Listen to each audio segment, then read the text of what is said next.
The heavens tremble as the divine authorities scream at our boy Ye Fan for having such insane nerve. These three trash-tier gods are livid because he just slaughtered 100,000 of their chosen protectors. Ye Fan just smirks, declaring that the strongest takes the throne, and he intends to become the law. Tired of the talk, the divine trio prepares a joint attack to test if he actually has skills. A massive wave of celestial energy comes crashing down, looking to turn our boy into literal stardust. He doesn't back down for a second, charging headfirst into the light with his blade held high. The resulting clash is so violent that it seems to shatter the very reality of the cultivation world. Everything goes white until we see a beautiful woman sleeping soundly in a very modern-looking bed. Next to her lies a confused Ye Fan, who looks like he has lost all his god-tier powers. He wakes up with a massive migraine, just as some suited goons burst in, calling him young master. Ye Fan is caught in a compromising position, completely dumbfounded by the aggressive suited goons surrounding him. He tries to piece things together, remembering his failed tribulation and how he should be dead right now. The guards manhandle him while he wonders if this bizarre reality is just some twisted heavenly trial. Dragged before his clan, he realizes this version of him is considered a total disgrace to the family name. Memories flood in, revealing he's now a trash-tier wastrel who was framed for a truly shameful crime. Ye Kang demands a confession, but our boy is too busy processing his sudden, massive downgrade in status. He tries to circulate his energy but realizes this new body has absolutely zero immortal strength left. The family head has finally seen enough and officially kicks the supposed trash out of the Ye family. Ye Kang points toward the exit, declaring that he's officially washing his hands of his disappointing relative. Even the Murong family girl looks on in despair, realizing that our boy is now truly on his own. The family's guard dogs try to muscle him out, but our boy warns them not to push their luck. Even in this frail body, he taps into his inner power, his eyes burning with a dormant, divine fury. He releases a surge of aura that sends the trash-tier guards crashing to the floor in absolute shock. The entire room falls silent as the family watches their supposed wastrel effortlessly overpower the professional security detail. The onlookers are completely dumbfounded, unable to comprehend how a powerless failure suddenly possesses such overwhelming, crushing pressure. Our boy just scoffs at the short-sighted mortals and walks out, leaving the Ye family to rot in regret. Stepping into the modern world, he realizes the spiritual energy on Earth is pathetic compared to his previous realm. If he wants to regain his peak, he'll have to find a way to cultivate in this mana-starved wasteland. Suddenly, he catches a familiar scent and realizes a genuine spirit stone is nearby, practically begging to be taken. His gaze locks onto a passing woman, sensing that she's carrying the very treasure he needs to jumpstart his cultivation. Our boy realizes he actually knows this woman, and she isn't just some random stranger with a stone. He approaches her confidently, calling out her name to confirm she is indeed the famous Mu Luo Luo. She immediately gets defensive, reminding him that she has already rejected his pathetic advances countless times before. He recalls how the original owner of this body was once a total simp for this high-tier lady. He clarifies that he only wants the gemstone around her neck, but she thinks he's just being creepy. She tells him to get lost, completely fed up with what she thinks is another trash-tier pickup line. Since she won't cooperate, he considers tailing her but realizes he has better things to do right now. Deciding that stalking is beneath an immortal lord, he finds a quiet tree to begin his first cultivation. Even with Earth's thin spiritual energy, his god-tier techniques allow him to turn any place into a sanctuary. He sits down and begins seizing the essence of the world, drawing power from the mountains and rivers. Ye Fan channels the world's essence, his body crackling with raw energy as he begins his divine ascent. He reflects on the irony of starting over, viewing this humble path as a necessary tribulation. Our boy successfully reaches the first stage of body tempering, already outclassing most martial artists on Earth. His newly sharpened senses pick up a desperate cry for help echoing from behind a nearby villa. Tucked away in a grimy alley, Mu Luo Luo finds herself cornered by several trash-tier thugs. The lead thug just smirks, clearly knowing exactly who she is and not caring one bit. She tries to use her family's influence as a shield, but her threats fall on deaf ears. The thug grabs her, revealing that her clan has angered a powerhouse and is destined for destruction. Ye Fan casually appears, asking what benefit he gets for saving someone who just humiliated him. Desperate and terrified, she begs him to help, promising to agree to any condition he sets. Ye Fan smirks, accepting the girl's desperate plea because a deal is a deal. He stares down the group, giving them one final warning to walk away or face certain death. The trash-tier thugs just laugh, mocking him for trying to play the hero in a modern city. One idiot loses his patience and lunges forward, swinging a blade with everything he's got. Our boy doesn't even flinch, casually catching the sharp edge between two fingers like it's a toy. He looks the thug in the eye and coldly notes that he already gave them a fair chance. With a swift snap of the steel, he moves like a blur, leaving the thugs coughing up blood. Mu Luoluo watches in total shock as the man she once looked down on becomes a monster. The alley goes silent as the goons hit the pavement, completely broken by a single exchange. The lead thug trembles in fear, wondering what kind of inhuman monster he just tried to fight. The blade shatters into useless scrap as our boy's overwhelming power completely destroys the trash-tier weapon. Ye Fan casually scratches his head, wondering if this level of carnage still qualifies as simple self-defense. With the thugs finally dealt with, he calmly informs Mu Luoluo that the situation is under control. He leans in close, reminding the girl that she promised him any reward he wanted for the rescue. Mu Luoluo trembles in fear, wondering if this former loser is actually going to demand something inappropriate. Her heart races as his hand reaches toward her chest, making her think the worst is about to happen. Suddenly, he just snatches the expensive necklace right off her neck, while she gasps in total surprise. Our boy only cares about the spirit energy and the gems, leaving the girl completely dumbfounded and confused. He flashes a cheeky grin, noting that his intentions are exactly the same as they were this morning.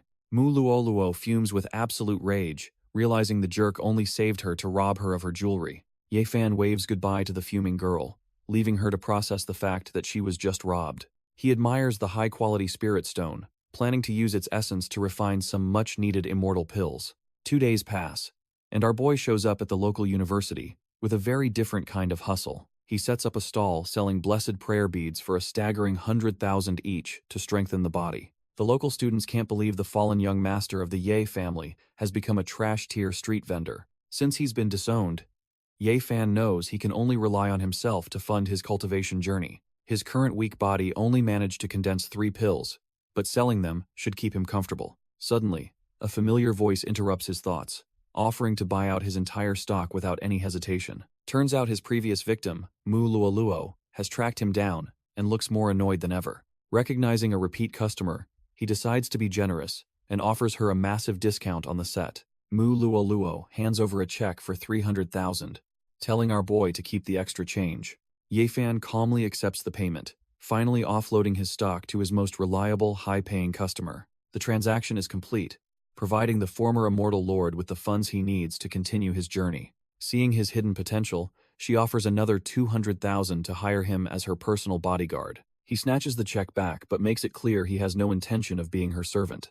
Ye Fan bluntly rejects the offer, leaving the young miss absolutely dumbfounded by his total lack of interest. She storms off in a huff, convinced that her debt to the family disgrace is finally settled. Before she gets far, he warns her to stay indoors, sensing a dark fate looming over her head. The cryptic advice stops her cold as she wonders if this trash-tier vendor actually knows something she doesn't. She fumes as he walks away, wishing the useless guy would just explain the danger more clearly. Inside the car, her bodyguard mocks her for wasting a fortune on a trash-tier brat's cheap prayer beads. Mu Luoluo ignores the noise, wondering if the former family disgrace is actually a hidden expert in disguise. Suddenly, a pale-faced killer appears at the window, proving our boy's warning was 100% dead on. The glass shatters as the assassin strikes, leaving the young miss completely defenseless and utterly terrified. A massive explosion rocks the vehicle, instantly turning the luxury car into a fiery, mangled death trap. Amidst the chaos, one of the prayer beads reacts, releasing a surge of ancient, protective power. Thick smoke swallows the wreckage, but strangely, the lethal impact never reaches the young lady's body. She braces for the end, only to find a divine golden light shielding her from the searing heat. Emerging from the wreckage unscathed, she realizes a powerful barrier has kept the deadly flames at bay. Staring at the shattered beads, she finally understands that the useless wastrel just saved her life. Our boy feels a sharp sting, realizing someone just caught him completely off guard. He grumbles to himself, reaching his limit with people constantly shouting his name. Suddenly, a hand yanks his ear, leaving him completely dumbfounded by the sheer audacity. Turns out, it's a familiar face demanding to know why. He's just loitering around like a brat. He quickly recognizes her as Ye Mei, the one person in this life he truly fears encountering. She scolds him for not seeking her out after the massive mess he caused with the family. Ye Fan awkwardly tries to explain that the situation isn't exactly what she thinks it is. She sighs, acknowledging that the trash-tier family politics mean he was likely targeted once again. Looking at her, our boy can't help but feel a rare, genuine moment of warmth and relief. He realizes that in this cold world, she's the only one who trusts him unconditionally. Ye Mei drags our boy along, insisting he needs to learn how to survive on his own now. She brings him to a taekwondo dojo owned by her best friend, Li Xiangwen, for a new job. While she promises a better position later, Yifan realizes he has absolutely no say in the matter. Ye Mei officially hands him over to Li Xiangwen, who happily promises to treat him like family. As his cousin leaves, Ye Fan can only sigh while being led away to start his new life. Hours later, the former immortal lord finds himself doing trash-tier chores, wondering how his life came to this. He watches the training sessions, quickly noticing that the instructors are teaching techniques riddled with amateurish flaws. Unable to stay quiet, he tells the instructor that his posture is actually blocking the student's internal energy. The instructor just sneers, telling him to get lost while mocking traditional martial arts as complete nonsense. Insulting his craft was a mistake, so our boy decides it's time to offer some painful personal guidance. The instructor thinks he can teach our boy a lesson, but his high kick is just amateur hour. Ye Fan catches the strike effortlessly, pointing out that the man's base is way too unstable for real power. He decides to show him how real strength works, making a heavy body feel light as a feather. With a simple flick, the trash-tier coach is sent flying across the room like a rag doll. The instructor hits the floor hard, finally realizing that his arrogance was a massive mistake. Ye Fan warns him that blaming the art for his own lack of aptitude is just pathetic. The surrounding students stand there, completely dumbfounded, unable to process how their coach was just folded so easily. They whisper in disbelief, noting that even the Morong family could only fight this guy to a draw. One student realizes they aren't looking at a nobody, but a true hidden master of the world. Suddenly, a blue-haired kid drops to his knees, begging the immortal lord to take him as a disciple. Our boy tells the kid to stand up, dismissing his display of basic power as nothing special. The blue-haired kid is persistent, begging to learn the real deal from a true master of the arts. Ye Fan stares him down, weighing whether this kid is just another dreamer or something more. He realizes the boy has a weak foundation, yet a strange, faint inner force is clearly flowing within. The kid explains, it's just a family breathing technique that his trash-tier coach always called useless. Hoping to repay the favor, the boy offers a place to rest at his family's humble manor. Curious about a common family possessing inner cultivation secrets, Ye Fan agrees to follow him. They walk out together, leaving the rest of the dojo completely dumbfounded by the sudden departure. The instructor watches them leave while nursing his wounds, promising that he'll get his revenge soon. They eventually reach the Han Immortal Manor, a place that might hold more secrets than it seems. Yifan tells the kid that being called master is still a bit too weird for his liking. The blue-haired student introduces his grandfather, Han Chuan, who is the current head of their martial arts family. Our boy shows some rare humility, greeting the elder while hiding the true extent of his immortal soul. Han Chuan eyes him suspiciously, trying to sense the power hidden beneath Yefan's casual, trash-tier-looking exterior. Suddenly, the old man strikes with a burst of speed that would leave any normal fighter completely helpless. Ye Fan catches the blow effortlessly, the impact sending a massive ripple of energy through the entire courtyard. The student is left dumbfounded, screaming out in worry as he watches his grandfather's sudden and violent outburst. Han Chuan simply smiles and explains that he needed to personally verify the boy's legendary combat skills.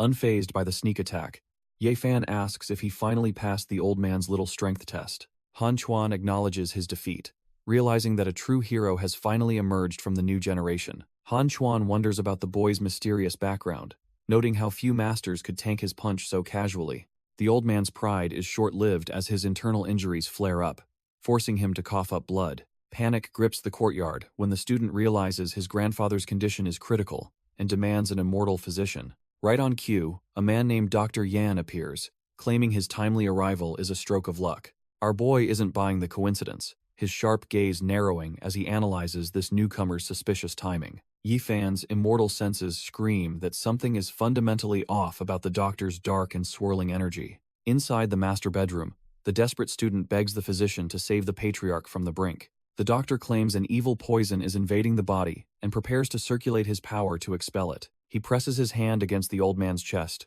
but the energy he releases looks more like a curse. Han Chuan groans in visible agony, while the doctor watches with a cold, predatory look in his eyes. Our boy steps in, grabbing the fraud's arm and exposing his attempt to drain the old man's life. The doctor is dumbfounded, calling him a slandering brat who needs to back off immediately. Ye Fan doesn't budge, warning that the patriarch is dead if this fake continues his treatment. The blue-haired student watches in horror, desperately checking if his grandfather is still holding on. Even in his weakened state, Han Chuan realizes the doctor is a snake and gasps a warning. Seeing his plan crumble, the doctor's facade vanishes as he curses the boy for ruining his scheme. He lunges forward with murderous intent, screaming that the young master will pay with his life. Our boy doesn't flinch, winding up a strike backed by centuries of immortal combat experience. He delivers a crushing blow, meeting the doctor's dark energy with pure, overwhelming force. As the poison swirls, Ye Fan recognizes the trash tier technique as a simple, bone-corroding palm.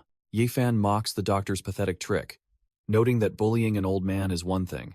Dr. Yan coughs up a mouthful of blood, utterly dumbfounded by the boy's monstrous power. Our boy calls him a life-stealing quack, suggesting he try fixing his own shattered internal organs first. The blue-haired student falls to his knees, desperately begging the young master to save his dying grandfather. Ye Fan remains calm, identifying the root cause as a nasty case of flame poison. He explains that simply readjusting the corrupted spiritual power will be enough to stabilize the old man.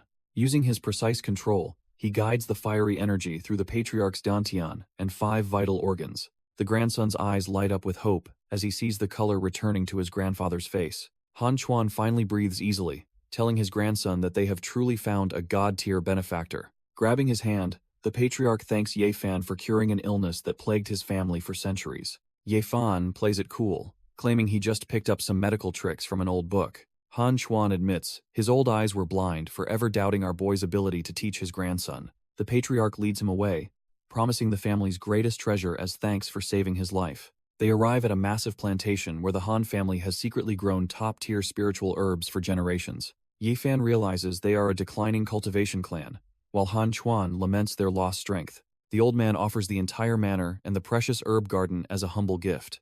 Needing a base of operations, Ye Fan accepts and officially agrees to take Han Feng as his disciple. Han Chuan laughs, suggesting that if our boy needs quick cash, he should visit a specific market. They head to the underground stone gambling market, a place where fortunes are made or lost on raw ore. Han Feng explains that a single lucky find here can fetch tens of millions for a skilled cultivator. Han Feng offers to teach our boy the ropes, but Ye Fan isn't interested in amateur advice. The auctioneer starts hyping up a batch of stones, claiming the black moss ones are top-tier loot. He keeps barking through his megaphone, promising that jade is practically guaranteed for those with deep pockets. While the crowd is distracted, Ye Fan begins muttering ancient spiritual laws to sense the hidden essence. He activates his heavenly eye, a divine technique that lets him peer straight through solid rock. Realizing he can see what these mortals can't, our boy ignores the main auction and wanders off. He ends up at the trash-tier scrap pile, a place where only the most desperate gamblers linger. His gaze sharpens as he scans the rubble, searching for a hidden treasure among the discarded stones. He picks up a jagged, ugly rock and asks the auctioneer for the price of this junk. The auctioneer just laughs, calling it a worthless turtle shell and insisting the real prizes are elsewhere.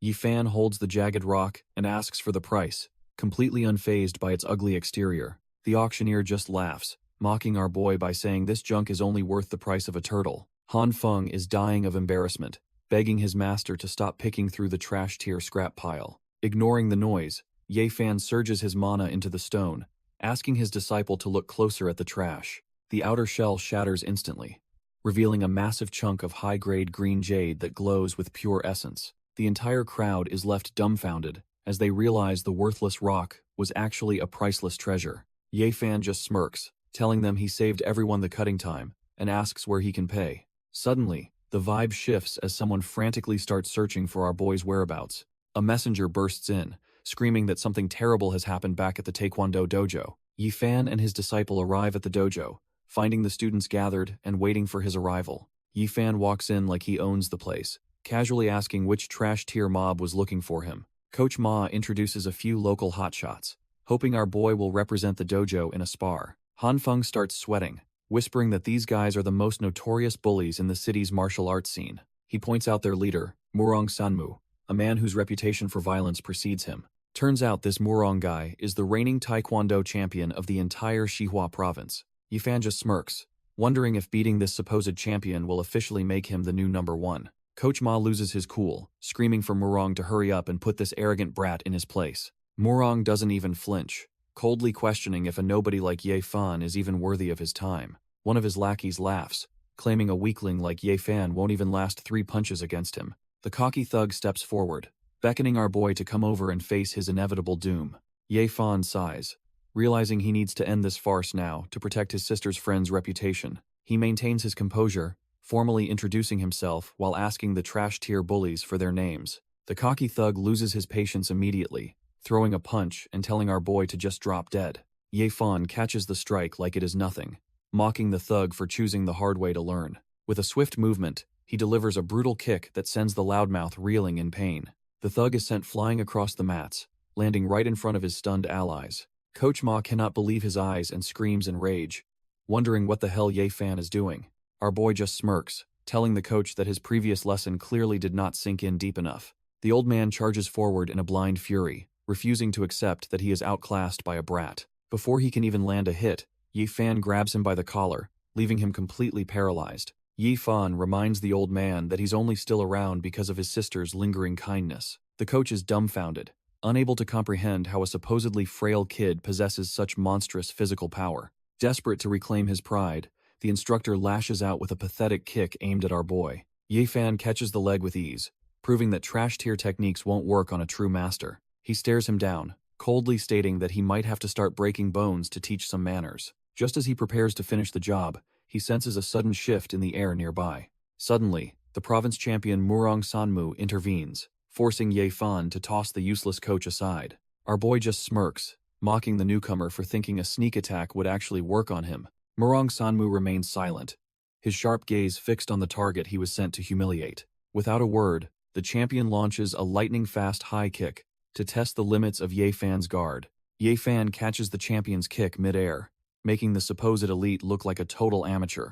Our boy notes that Murong Sanmu doesn't care about his teammate, treating the coach like a disposable tool. He invites the champion to a real match, clearly bored by the pathetic display so far.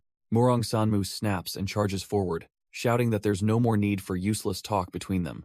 Ye Fan effortlessly evades, admitting that while the guy's body is well trained, it's still not enough. He points out that the champion's experience is lacking, mocking the trash-tier technique being thrown his way. Infuriated, Murong Sanmu demands to know who he thinks he is, to look down on a province champion. Suddenly, the champion freezes in place, dumbfounded as his body refuses to obey his commands. Ye Fan calmly reveals he used the threefold immortal cloud, a technique far beyond modern martial arts. He asks how it feels to have his acupoint sealed, leaving the elite fighter completely at his mercy. Ye Fan studies the map, realizing that finding high-grade spirit herbs is the only way to keep their cultivation advancing. Han Feng is ready to head home and pack, asking his master when they should actually start the journey. Our boy doesn't do waiting, suddenly grabbing the kid's arm before he can even take a single step away. The disciple is caught completely off guard, as Ye Fan bluntly informs him that they are leaving right now. They launch into the air like a literal missile, blurring past the city skyline at a speed that defies physics. High above the urban sprawl, the world below becomes a distant memory. As they soar toward the horizon, Han Feng panics as they fly, reminding his master that Hengshui Valley is over 100 kilometers away. They land on a rooftop with a heavy thud, leaving the poor disciple dizzy and struggling to keep his balance. The kid begs for a little mercy, asking his master to at least consider how his stomach feels after that. He realizes Ye Fan has already transcended the peak of body tempering, reaching a level of power that's simply monstrous. After their brief rooftop break, Ye Fan asks if his disciple is finally ready to keep moving. Our boy doesn't wait for an answer, firmly grabbing the kid's hand to prepare for another jump. Han Feng tries to protest, but he's instantly yanked back into the sky at a terrifying velocity. They blur through the clouds, leaving the urban landscape behind as the disciple screams in pure shock. They finally touch down in Hengshui Valley, leaving the kid dumbfounded by the impossible distance they covered. Ye Fan just smirks, telling his disciple that keeping up with an immortal venerable requires much more training. He immediately senses a dense pool of spiritual energy, though its unstable nature feels like a warning. While the master marches forward to investigate, his exhausted disciple struggles just to keep his legs moving. Examining the local greenery, he notes that these aren't true spirit herbs, despite the rich environment. Suddenly, a sharp sound echoes through the trees, making it clear they aren't the only ones here. Ye Fan suddenly shouts a warning, sensing a lethal threat closing in on his unsuspecting disciple from the shadows. Before the kid can even blink, a massive python lunges out and coils its heavy body around him. Our boy realizes this beast is the source of the spiritual energy he sensed and decides to test it. The pressure is suffocating, leaving Han Feng gasping for air as the snake begins to crush his lungs. Yifan tells him to stop panicking and focus entirely on the secret breathing technique he recently taught him. Trusting his master, the disciple begins to circulate his inner power, causing a protective blue aura to flicker. He is dumbfounded to find the crushing weight feels lighter, proving that his master's teachings are the real deal. The predator loses patience and unhinges its massive jaws, intending to swallow the boy in a single bite. Ye Fan leaps into the air, mocking the trash-tier beast for daring to ignore an immortal lord's presence. With a single, explosive kick, he slams into the snake's head to show it exactly who is in charge. Han Feng is sent flying as the massive beast lunges, realizing he is completely outclassed by this monster. Our boy steps in to stabilize the situation, making sure his disciple hasn't turned into snake food. The trash-tier snake hisses in fury, clearly not used to humans standing their ground in its territory. Yifan stares it down, telling the beast it is finally facing a real opponent worth its time. With a heavy stomp, he crushes the predator's skull into the dirt, asserting his dominance as an immortal. Standing over the carcass, he admits this valley is a decent spot for breeding such high-level spiritual beasts. He casually leaps away, leaving the defeated creature behind, as if it were nothing more than a nuisance. Han Feng rushes over, absolutely dumbfounded by how effective the master's secret breathing technique actually is. Ye Fan tells him to practice daily, emphasizing that blending spiritual energy with every breath is the key. He silently notes that the kid's comprehension is impressive, proving he is truly cut from the same cloth. Ye Fan stares at the massive carcass, already calculating how to turn this trash-tier beast into pure power. He smirks, realizing this legendary predator is actually the perfect fuel to help him level up his cultivation. Han Feng recognizes the creature as the five-spirit python, a beast mentioned in his family's ancient records.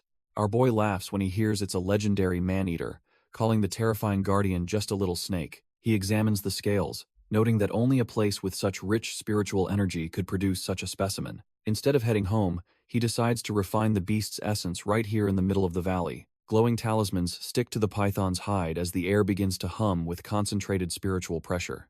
Yifan calls upon the laws of heaven and earth, borrowing the world's righteous qi for his own transformation. He balances the forces of yin and yang, forcing the beast's raw energy to submit to his will. Han Feng stands back, completely dumbfounded as his master uses the python's essence to complete his true body. Yi Fan's eyes ignite with golden fire as he finally nails the final step of the complex refinement. A violent pillar of light pierces the clouds, announcing his success to the entire mountain range. This massive surge of energy doesn't go unnoticed, drawing the gaze of a mysterious cloaked observer nearby. The stranger is instantly on guard, sensing an aura far more potent than any ordinary martial artist. He wastes no time and leaps across the terrain, eager to find the source of this sudden power. Meanwhile, the python's essence has been perfectly sealed into several glowing, high-tier talismans. Our boy checks his handiwork, knowing these charms will turn any trash-tier fight into a total stomp.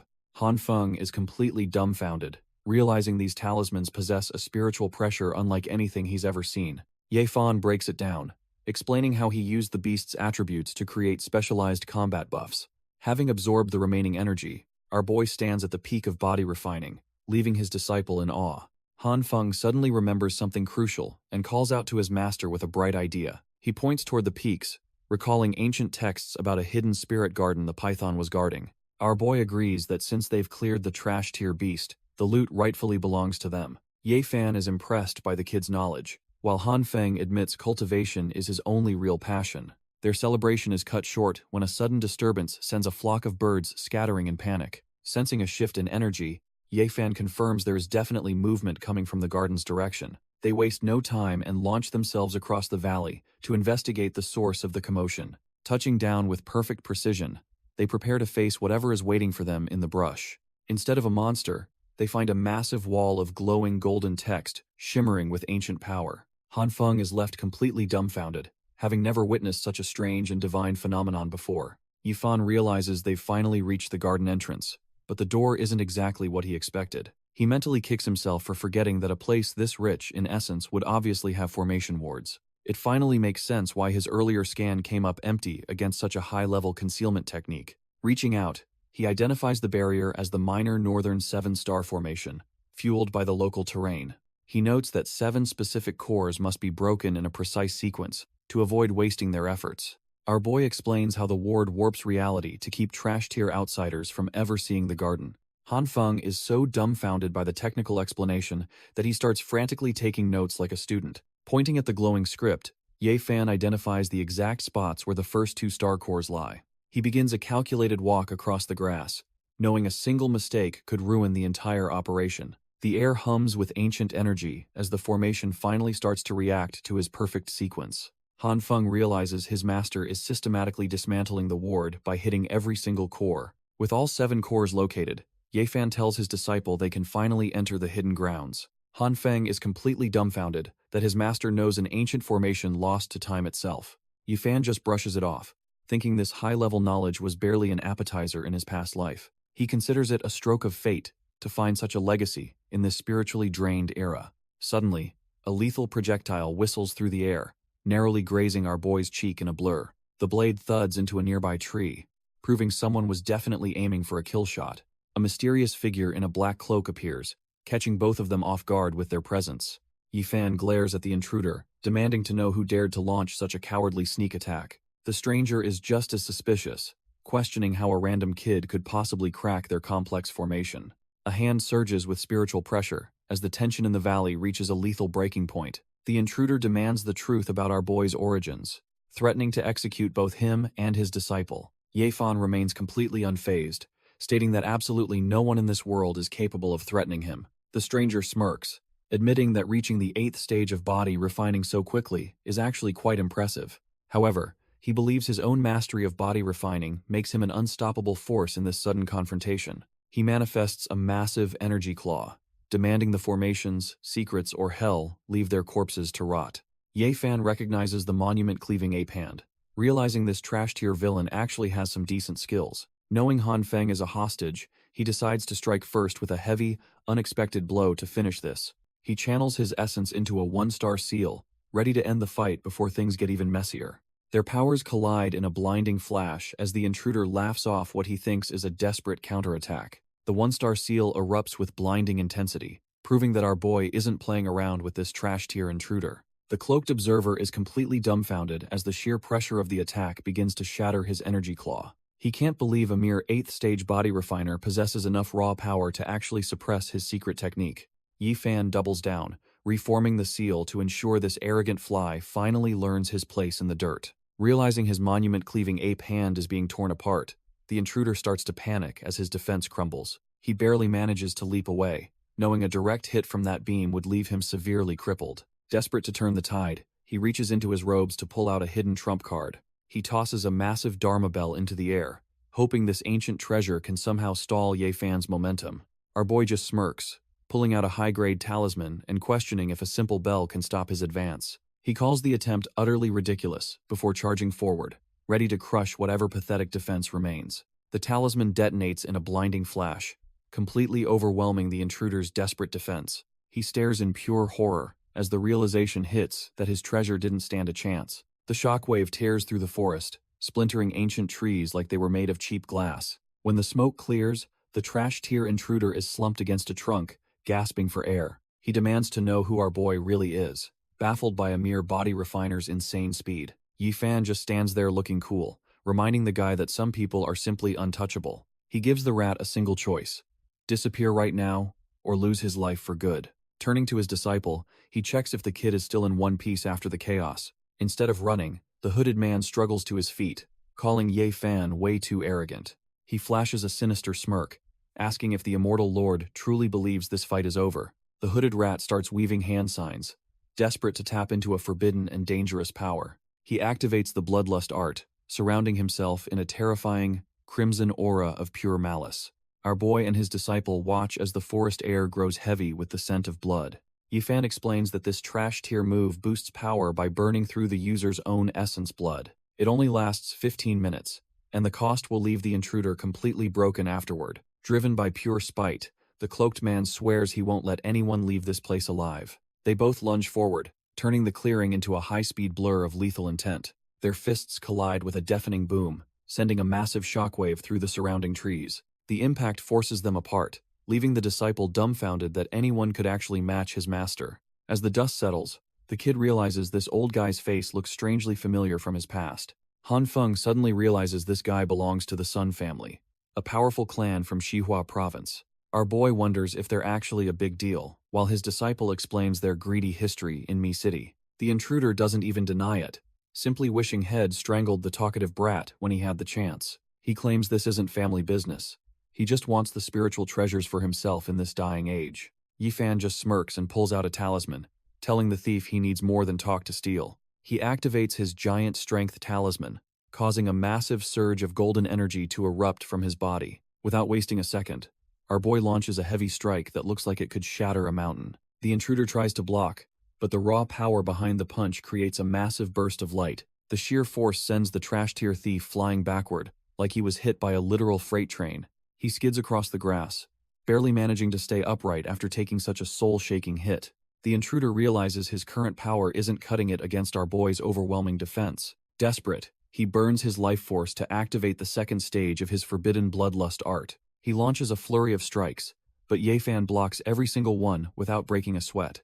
Our boy effortlessly catches the thief's wrist, completely halting his momentum in an instant. The trash-tier villain gloats about sacrificing his essence blood, certain that Yefan is finally doomed. Instead of panicking, Yefan simply decides to accept the challenge with a chillingly calm expression. He prepares to break through to the great success stage of body refining right in mid-combat. The intruder just laughs, thinking it's impossible since even legendary geniuses need months of secluded meditation. He mocks our boy, claiming He'd have to be a literal celestial immortal to pull this off. Ignoring the noise, Yefan closes his eyes and begins the rapid ascension to his next realm. Yifan smirks, casually confirming that he is indeed the celestial immortal the thief was just mocking. He doesn't waste a second and delivers a heavy palm strike that rattles the intruder's very soul. The thief is dumbfounded, realizing that single hit possessed the overwhelming power of the 9th stage. Despite the display of force, our boy remains unsatisfied, feeling his current energy is still not enough. Coughing up blood, the villain struggles to comprehend how Yefan's cultivation speed is even humanly possible. He watches in pure terror as Yefan begins a legendary breakthrough right in the middle of combat. The trash-tier intruder realizes that if he doesn't kill this monster now, he'll never get another chance. He charges his remaining energy into a final strike, desperate to end the fight before the transformation finishes. Yefan simply exhales, feeling his meridians expand as he finally touches the peak of his current realm. A massive pillar of light erupts as he completes his breakthrough, leaving the intruder absolutely paralyzed with fear. Yefan decides to discard the intervals between his actions, entering a state of absolute fluid motion. The hooded attacker swings with everything he has, yet he can't even graze our boy's shadow. When Yefan mentions discarding the need for breathing, the trash-tier villain is left completely baffled. Hanfeng watches as his master's speed creates afterimages, realizing the gap between them is an infinite abyss. The young disciple realizes this isn't just combat. It's a divine form of meditation in motion. Desperate, the intruder screams that it's all just a trick, lunging for one final, pathetic strike. Yifan effortlessly pins him to the dirt, explaining that even the concept of timing is now irrelevant. He stands tall, lamenting how modern cultivators have lost the true path of tempering their physical forms. Poor Hanfeng is left totally dumbfounded, his jaw hitting the floor at his master's overwhelming display. The trash-tier assassin is left completely shaken, unable to process the absolute monster standing right in front of him. Our boy stands tall over his prey, having successfully reached the peak of body refining during the struggle. With a single, effortless strike, Yefan sends the intruder spiraling back into reality. He turns to his disciple, casually asking if the kid managed to catch those high-level movements. Hanfeng scratches his head in total awe, admitting the demonstration was far beyond his current understanding. The cloaked loser realizes Yefan broke through 2 entire realms as naturally as most people breathe. He starts comparing our boy's terrifying talent to the legendary Great Elder of his own mysterious sect. Terrified, the spy decides he has to bail immediately to report this celestial tier threat to his masters. But Yefan is already breathing down his neck, asking why he is in such a hurry to leave. Hanfeng recognizes the intruder as a member of the Ghost Sect, a group shrouded in total secrecy. Our boy admits he's never heard of them, so his disciple explains they're a top-tier power in the province.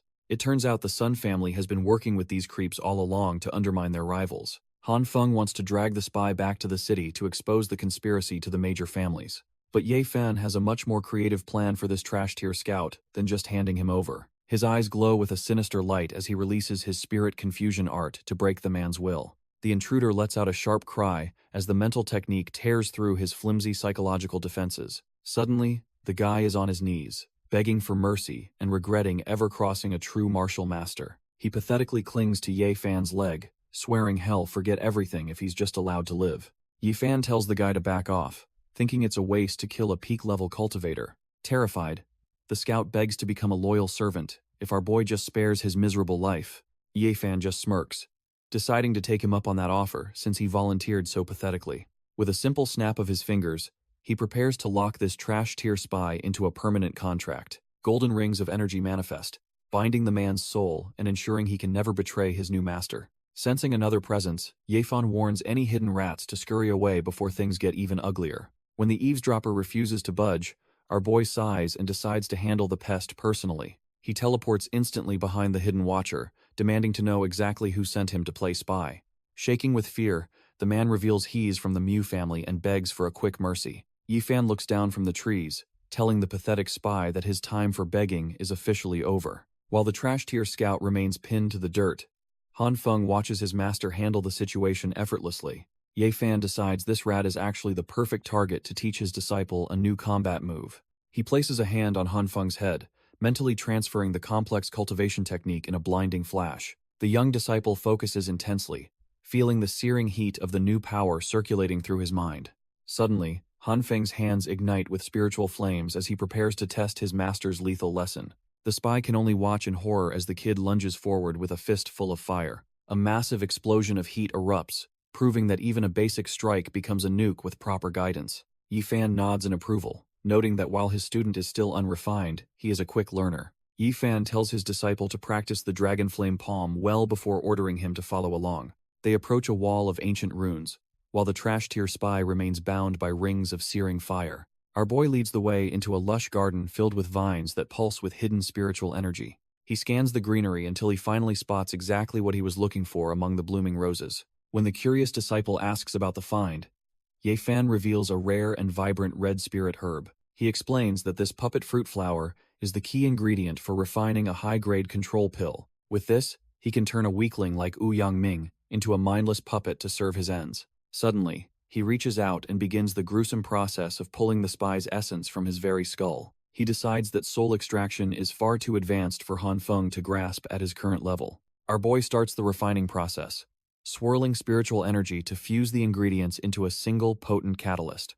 Han Feng watches in awe, realizing his master just broke through multiple realms and refined a high-level pill. In no time at all, a glowing Grade 2 puppet pill is finished, radiating a blinding golden light. Yifan doesn't waste a second, shoving the pill down the throat of the terrified ghost sect assassin. As the medicine takes hold, a golden seal burns into Wu Yangming's forehead, erasing his free will forever. The now obedient servant bows low, receiving orders to return to the Sun family and act as a mole. Yifan realizes having a secret blade within a rival family is the perfect way to gather intel. Just as he prepares to leave the garden, his phone buzzes with an urgent and unexpected call. A frantic voice on the other end warns him that something has gone terribly wrong back in the city. Ye Mei sits in her office, dumbfounded by the sheer scale of the corporate crisis hitting her brand.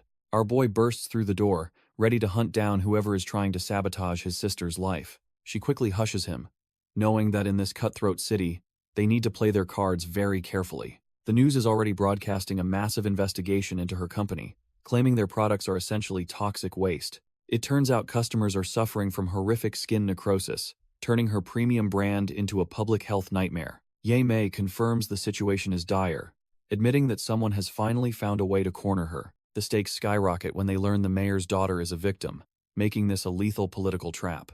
Ye Fan realizes the Ye family is likely pulling the strings, trying to ruin her just to spite him. She insists they focus on the immediate crisis, as curing the mayor's daughter is their only hope for survival. He just smirks, promising that his next batch of spirit medicine will make this trash-tier sabotage look pathetic. Yi Mei is skeptical about his alchemy, but our boy just tells her to wait for the results. 3 days later, she is holding a vial of glowing blue liquid, wondering if this is the promised miracle. Ye Fan explains his nature water can basically reset skin to age 18, fixing even the worst necrosis. She isn't fully convinced yet, joking that she will stop pulling his ears if this actually saves her company. A single drop of the refined essence is all it takes to start the transformation process. The moment the medicine touches her, a burst of spiritual energy and floral fragrance fills the entire room. She carefully applies the liquid, feeling the cooling sensation of high-tier spirit medicine repairing her cells instantly. The results are terrifyingly effective, leaving her skin glowing with a radiance that no trash-tier product could match. She is completely dumbfounded, grabbing him and demanding to know how he produced something this world-defying. Our boy just smirks, offering her the formula so they can start mass production and crush their enemies. Ye Mei is still reeling from the miracle when a sudden, urgent call changes the entire vibe. The mayor wants a meeting tonight, and she knows this usually means the company is in deep trouble. She suspects it's about his daughter's face, hoping the nature water is enough to save their necks. Our boy tells her to manage the office while he heads out to handle the politics himself. She agrees but warns that without immediate mass production, the company won't survive the week. He explains they need a secure production line, leaving the final, most crucial step for her to handle. The problem is, their cash flow is trash tier, making a new factory feel like an impossible dream. That's when he casually drops a card with 30 million, telling her to get the wheels turning. She is completely dumbfounded by the sudden fortune, but he just plays it off with his usual confidence. Turns out he just looted the ghost sect assassin's wallet earlier, considering the cash a fair harvest. Ye Mei is genuinely impressed by how much our boy has grown and leaves the mayor's meeting to him. Han Feng catches him on the way out and begs to join the meeting to see the action. Yi Fan tells his disciple he can only come if he hits the third stage of body refining tonight. The kid eagerly accepts the challenge, promising not to let his master down before they head out. They eventually pull up to the Mi family residence, which looks every bit like a high-tier power player's home. Now in a suit, Ye Fan realizes the mayor is actually the head of the rising Mi family. As they walk in, Han Feng mentions that the mayor is considered a once-in-a-century genius by everyone. He explains the man hit foundation establishment by 30, a speed that makes most other cultivators look trash tier. Han Feng quickly adds that his master is still better, but Ye Fan just tells him to behave. They enter a dining hall filled with a massive feast as the mayor asks if they represent the company. Mayor Mi Tianshu greets them with a polite smile, looking every bit the refined gentleman while holding a glass.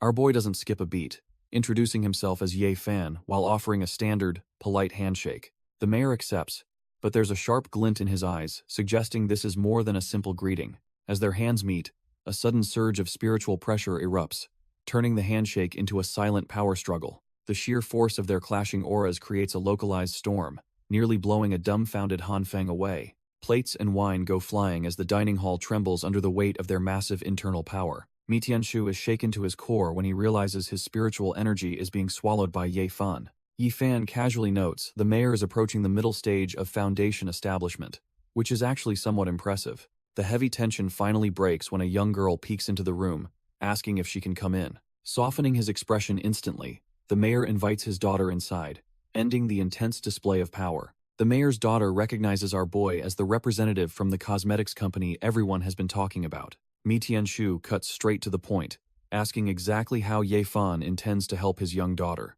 Our boy casually produces a vial of nature water, claiming it will solve her incurable problem instantly. The mayor is skeptical since every trash-tier doctor in the city claimed her condition was completely hopeless. Ye Fan is so confident he offers to hand over his entire company if the medicine fails. As the girl applies the spiritual essence, the liquid begins to react with the necrotic tissue on her face. She is absolutely dumbfounded when the marks vanish, leaving her skin looking more radiant than ever before. Witnessing the miracle, the mayor immediately offers to buy every single drop of the product at full price. Ye Fan just smiles and explains that this was only a sample and mass production hasn't even started. Mi Tianshu is visibly impressed, realizing the massive potential if this god-tier medicine can truly be produced in bulk. Suddenly, the mayor decides to test our boy's reflexes with a sudden, high-speed punch. Yi Fan doesn't even blink as the strike closes in, looking completely unimpressed by the mayor's speed. He catches the fist with zero effort, proving that his cultivation is on a whole different level. With a simple flick of his wrist, he sends the mayor flying across the room like a rag doll. Mi Tianshu lands gracefully, realizing he's dealing with someone far beyond a simple businessman. Not wanting to back down, the mayor launches a powerful spinning kick to catch him off guard. Our boy just catches the leg mid-air, looking like he's bored of these trash-tier warm-up moves. He releases a small burst of energy that sends the mayor stumbling back to a safe distance. Yi Fan just smiles and tells him to stop the games and finally get to the real point. The mayor is stunned, wondering how a supposed hedonistic playboy became such a god-tier martial master.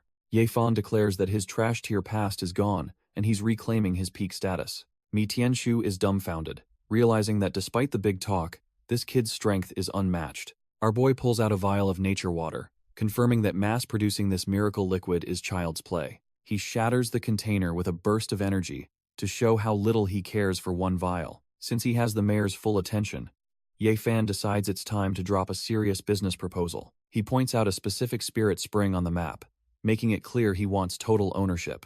In return, he offers the Mi family a massive 40% cut of the nature water profits. Realizing this deal could make them the top dogs in the province, the mayor quickly apologizes for his rudeness.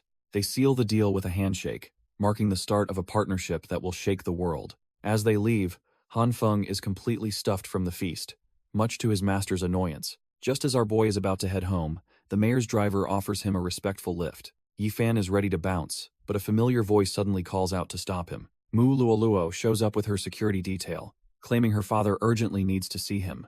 Our boy is a bit dumbfounded by the sudden interruption, and asks what she just said. She doubles down on the invite, clearly desperate for him to follow her to the Mu estate. Realizing the Mu family still holds the most power in the city, he decides to play along. She tells him to quit stalling and get in the car before they lose any more time. Once inside the luxury ride, Ye Fan asks if they've run into some serious trash-tier trouble. Mu Luoluo takes a breath and admits that things have taken a dark turn for her family. It turns out several key members were assassinated, leaving the rest clinging to life in the hospital. Mu Luoluo admits she barely survived an assassination attempt, thanks to the protective beads our boy gave her. Yi Fan wonders why a powerhouse family like hers hasn't just deployed their own high-level body refining experts. It turns out they already lost 2 top-tier experts, and their grip on the city is slipping fast. Our boy starts connecting the dots, suspecting that the trash-tier Spectre sect is the one pulling the strings. He tells her he's running low on basic charms, making her think they're out of luck for now. Suddenly, he reveals a high-level protective talisman that can tank hits even from the most seasoned warriors. This jade treasure is no joke, capable of withstanding a strike from a genuine Foundation establishment master. Mu Luoluo is completely dumbfounded, realizing this single item could turn the tide for her father and grandfather. Business is business though, so Ye Fan asks what the Mu family is willing to trade for it. He leans in and admits he's had his eye on their legendary spirit tree for quite some time. Mu Luoluo admits she can't just hand over the fire orange tree without her father's final approval. They finally arrive at the estate, where the family's security is already waiting to receive them. She's surprised to see her father waiting outside, wondering why he'd personally come out to meet them. Mu Tianye steps forward, greeting them with the calculated grace of a man who knows exactly who's visiting. He immediately identifies our boy, noting that his daughter hasn't stopped talking about his recent exploits. Yi Fan plays it cool, offering a polite greeting while sizing up the head of the Mu family. Mu Luoluo watches them exchange fake pleasantries, cringing at how thick-skinned and dramatic they're both being. Cutting straight to the chase, Ye Fan asks to see their rank 1 fire orange tree right now. The request catches them off guard, making the atmosphere turn heavy as they process his bold demand. Mu Tianye stares him down, realizing this young master isn't here to play games with his family's treasure. Mu Tianye finally caves, telling our boy to follow him if he is that eager to see the treasure. They enter the spirit tree hall, where a massive, glowing spiritual tree towers over the entire room. Ye Fan inspects the trunk, noting that the Mu family actually did a decent job keeping this thing alive. Mu Tianye isn't giving it up for free though, asking to see that rank 2 protective talisman first. Without breaking a sweat, our boy summons the glowing artifact, letting its divine energy fill the air. The old man practically drools over it, laughing as he confirms the talisman is the real deal. Since the trade is fair, Ye Fan asks if he can finally take his prize and go. He doesn't waste a second, manifesting a golden formation to begin uprooting the massive spiritual plant. Violent flames of mana erupt, swirling around the tree as he forces it into his storage. The ground shatters as the fire orange tree is ripped away, leaving the Mu family hall in ruins. Yi Fan claps his hands together, channeling his mana to finalize the spatial transfer of the spiritual prize. The fire orange tree begins to shrink, swirling within a vortex of energy as it enters his storage. Mu Tianye stands dumbfounded, realizing our boy is using an immortal art that belongs to the outer heavens. As Ye Fan prepares to leave, the man stops him, claiming his father is eager to meet such talent. Sensing a heavy aura, our boy looks back, realizing a true master has been watching the whole time. The family patriarch, Mu Qingmo, steps forward, laughing as he praises the youngster for his absolute composure. This old monster has dominated the city for a century, serving as the ultimate pillar for the Mu clan. Yi Fan quickly realizes this isn't just a peak body refiner, but a hidden Foundation establishment expert. Impressed by his perception, the elder admits his secret and asks Ye Fan to keep it under wraps. But the old man's curiosity is piqued, and he wonders what kind of monstrous power Ye Fan is concealing. Our boy decides there's no point in playing humble anymore, since they've already been so direct with him. He unleashes a torrential storm of spiritual energy that dwarfs anything these locals have ever witnessed before. The sheer pressure forces Mu Luoluo and her father to brace themselves against the violent, howling winds. Even the surrounding staff can barely keep their footing as the entire room begins to tremble with power. Mu Tianye is sweating bullets, realizing this kid's aura is even sharper than a true Foundation establishment expert. The old patriarch is genuinely shaken, feeling that this younger generation has produced a monster beyond his imagination. With a calm smirk, Ye Fan assumes they finally have a clear picture of who they are dealing with. He boldly declares that within the borders of Mi City, he is the undisputed and invincible peak. The father and daughter pair are left completely speechless by such an arrogant yet undeniably true statement. Mu Qingmo simply nods in silent agreement, acknowledging that the boy's claim is anything but a lie. Mu Qingmo formally requests our boy's help, offering a massive haul of spirit medicines as a tempting bribe. Yifan adjusts his tie, thinking that such a high price is actually quite reasonable for his services. The deal is officially sealed with a handshake, marking a powerful new alliance between the two parties. Mu Luoluo watches in silence, wondering if she can ever truly get close to someone as powerful as him. As night settles over the city, the Mu family estate remains a target for those lurking in the shadows. A hidden rat perched on the roof reports Ye Fan's movements back to the Spectre sect via binoculars. Suddenly, Han Feng appears behind the scout and ignites his dragon flame palm to burn the trash away. The spy is blasted backward as a wave of intense heat erupts from the disciple's hand. The terrified scout realizes he is facing one of Ye Fan's subordinates and tries to scramble for safety. Han Feng proudly identifies as the head disciple and prepares to execute the spy for monitoring his master. Our boy steps out of the luxury ride, finally getting some breathing room after the intense family negotiations. Mu Luoluo looks concerned, asking if he is really fine being dropped off so far from his home. He just flashes a casual grin, claiming a night walk is exactly what he needs to clear his head. She reminds him that the Mu family is always in his debt and ready to help whenever he calls.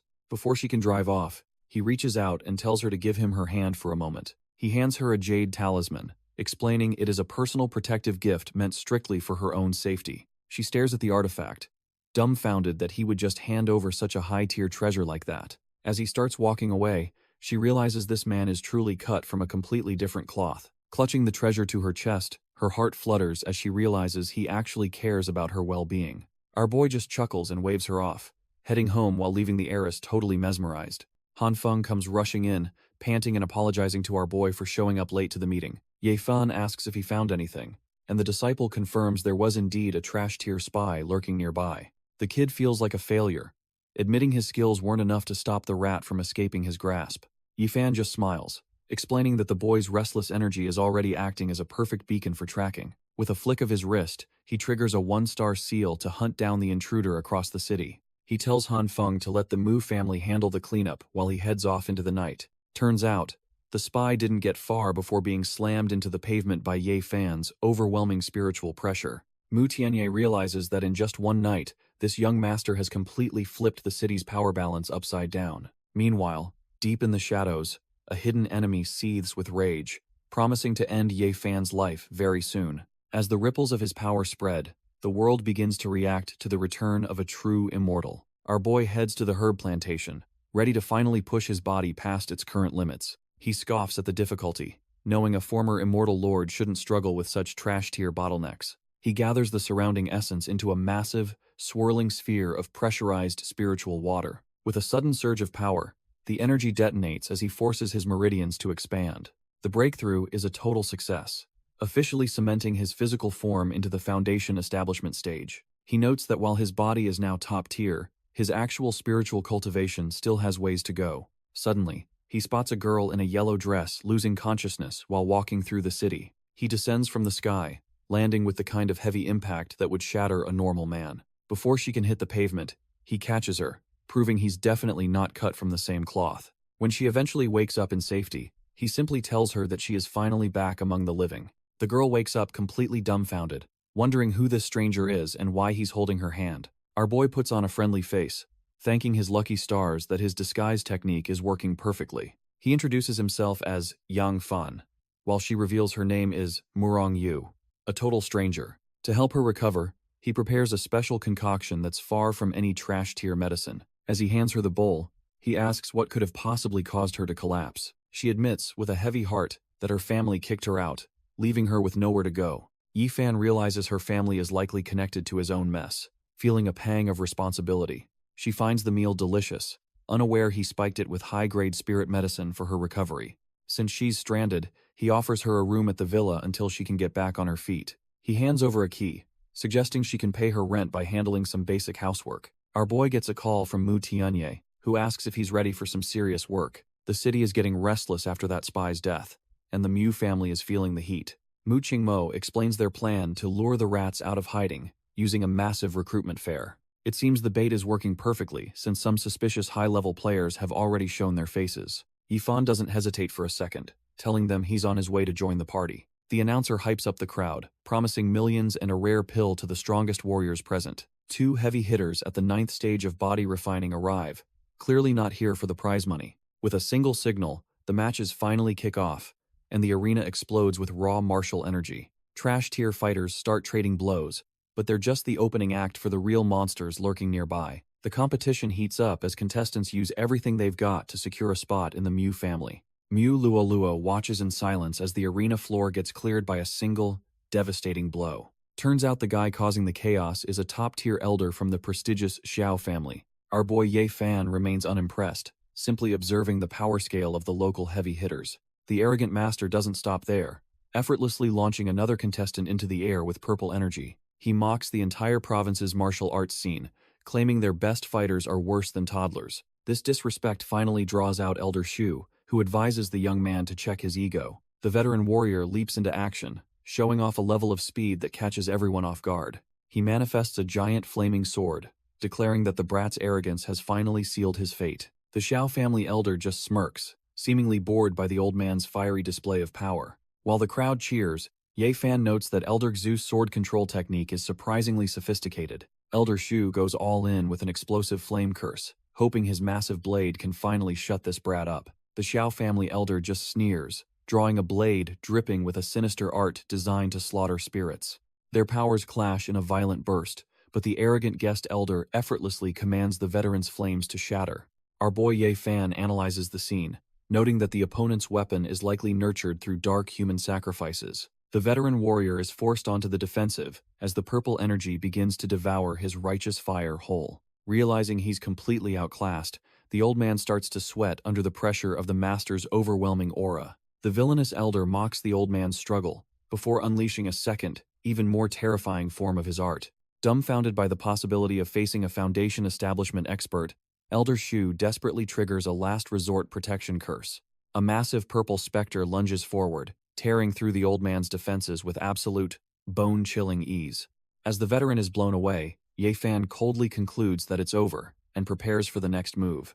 Our boy Ye Fan finally steps onto the stage, declaring himself as the next challenger for the arrogant elder. The villainous master mocks him, wondering if this brat has a death wish for interrupting his victory. He immediately unleashes the twin kill form of his specter art, sending 2 soul-devouring skulls lunging forward. Elder Shu watches from the sidelines, completely dumbfounded that the elder was hiding such a lethal double strike. Ye Fan doesn't even flinch, calmly preparing a 1-star seal to neutralize the incoming dark energy. With a sudden burst of light, the terrifying specters are shattered into nothingness by our boy's superior power. Before the elder can react, a beam of pure energy pierces through his defenses and slams into him.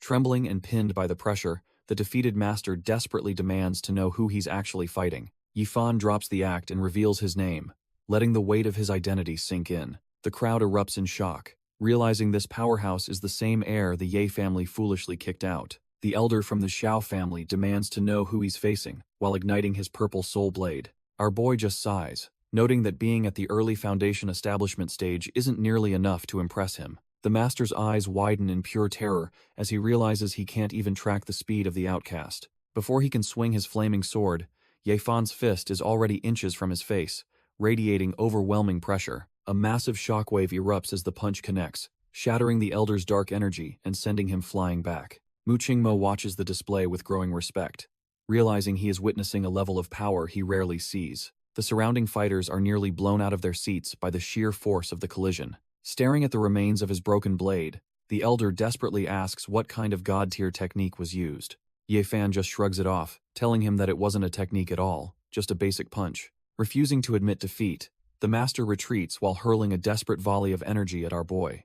The elder's desperate energy manifests into a snarling purple wolf, lunging forward with a spectral howl. Ye-Fan watches the beast, genuinely curious if this trash-tier opponent actually knows how to scrap. Our boy isn't intimidated, and simply ignites his fist, preparing to meet the spirit head-on. He decides the master needs a lesson, and aims a flaming punch straight for his jaw. Just as the blow lands, Ye-Fan pauses, sensing a much darker presence lurking nearby. A crimson silhouette flickers through the arena, moving with a speed that defies normal human limits. The bald guest elder cackles, finally revealing his true power through the forbidden specter-killing art. The surrounding fighters collapse in agony as the malevolent energy begins to devour their spiritual essence. Instead of retreating, Ye-Fan just smirks, finding it hilarious that this guy still has tricks left. The elder leaps into the air, condensing his bloodlust into a jagged blade for one final strike. Our boy decides he's seen enough of this trash-tier display and declares the entire farce finally over. He plants his foot firmly, grounding his mana as the atmosphere begins to vibrate with pure, unadulterated power. A massive vortex of golden energy erupts around him, completely dwarfing the elder's pathetic bloodlust technique. Ye-Fan begins weaving a complex 2-star seal, preparing a strike that no mortal could ever hope to block. He channels the essence of the sun and moon into his palms, condensing a miniature star of destructive light.